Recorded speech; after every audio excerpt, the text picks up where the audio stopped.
اگر اس دن lord Mount beaten جناح کے ساتھ نہ ہوتے تو شاید پاکستان کا پہلا قتل اس کے بانی کا ہوتا۔ یہ الفاظ خود محمد علی جناح نے کہے تھے، کیونکہ آزادی کے جشن کے بیچ ایک بم حملے کا منصوبہ تیار ہو چکا تھا۔ آر ایس ایس کے تربیت یافتہ کارکن کراچی کے ہجوم میں گھلنے والے تھے۔ منصوبہ یہ تھا کہ جیسے ہی جناح اپنی کھلی سیاہ رولز رائس میں آزادی کے جلوس کے دوران آہستہ گزرے، ایک دستی بم گاڑی پر پھینک دیا جائے۔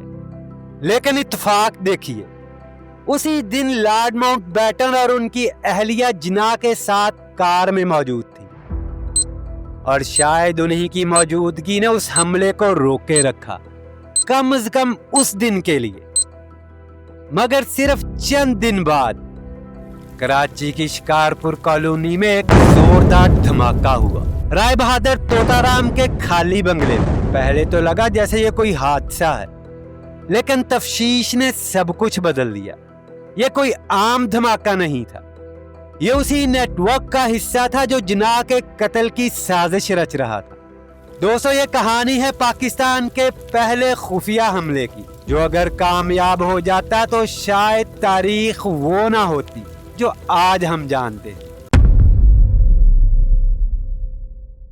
پاکستان کو وجود میں آئے ابھی 25 دن بھی پورے نہیں ہوئے تھے۔ نئے وطن کے جشن ابھی تھمے نہیں تھے کہ اچانک کراچی کی فضاؤں میں ایک دھماکہ گونج اٹھا۔ 9 ستمبر 1947، شکارپور کالونی، دوپہر کا وقت۔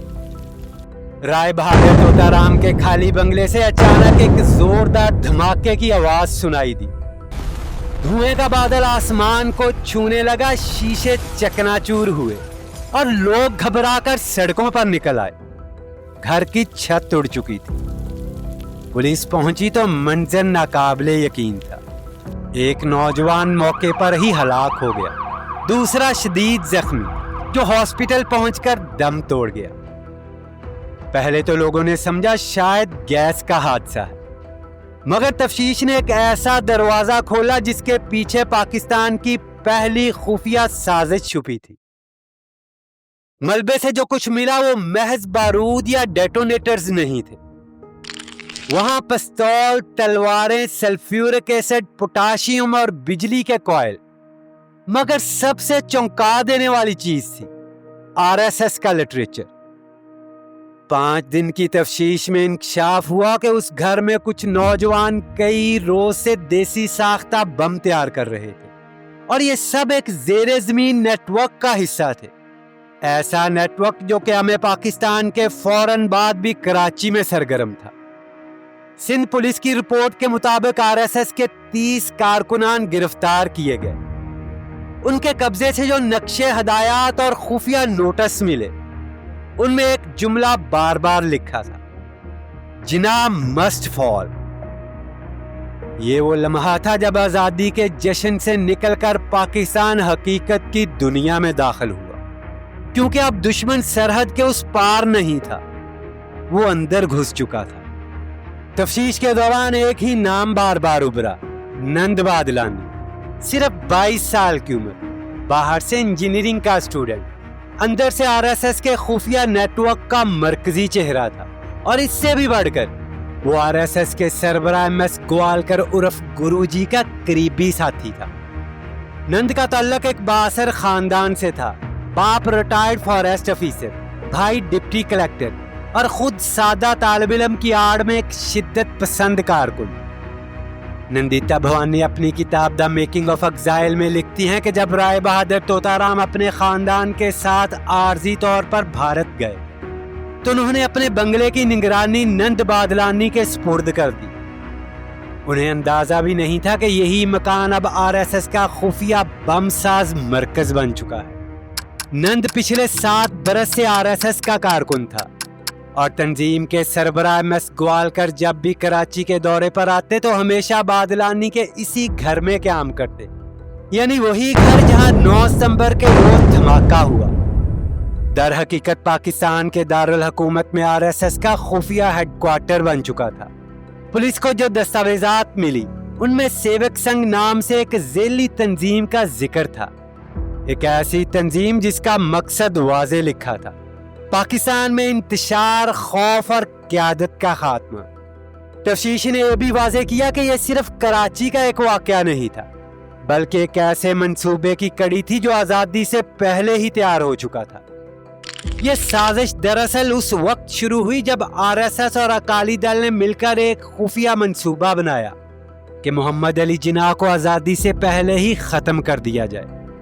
مڈ فیوریز کے مصنف نصد حیجری لکھتے ہیں کہ 5 اگست 1947 کو لاہور پولیس کو خفیہ اطلاع ملی: ماسٹر تارا سنگھ اور RSS کے تربیت یافتہ کارکن جناح پر حملے کی تیاری کر رہے ہیں۔ کیس اتنا سنگین تھا کہ پولیس افسر جینکیز نے CID کے افسر کیپٹن جرائل سیوج کو دہلی بھیجا تاکہ وہ براہ راست لارڈ ماؤنٹ بیٹن کو بریف کرے۔ ماؤنٹ بیٹن نے رپورٹ سنی اور دوپہر کی ملاقات کے بعد 3 لوگوں کو روک لیا: محمد علی جناح، لیاقت علی خان اور سردار پٹیل۔ سیوج نے تینوں کو بتایا: RSS اور اکالی دل کے کارکن آزادی کے دن کراچی میں جناح کی رولز رائس پر دستی بم پھینکنے کا منصوبہ رکھتے ہیں۔ پٹیل نے فوراً کہا: یہ سب دباؤ ڈال کر اگلوانے کی باتیں ہیں۔ ماؤنٹ بیٹن نے طنزیہ لہجے میں جواب دیا: جناب، آپ کا رد عمل ظاہر کرتا ہے کہ آپ پہلے ہی سازش سے واقف تھے۔ جناح نے کہا: تارا سنگھ کو فوراً گرفتار کرو، لیکن سیوج نے خبردار کیا: ایسا کیا گیا تو پنجاب میں سکھ بغاوت پھوٹ سکتی ہے۔ چنانچہ گرفتاری مؤخر کر دی گئی، مگر جناح کا دل مطمئن نہ ہوا۔ 2 دن بعد وہ دہلی چھوڑ کر کراچی آ گئے، اور پھر وہی ہوا جس کا اندیشہ تھا۔ RSS کے کارکن مجمع میں گھل مل چکے تھے، حملے کا وقت طے ہو چکا تھا۔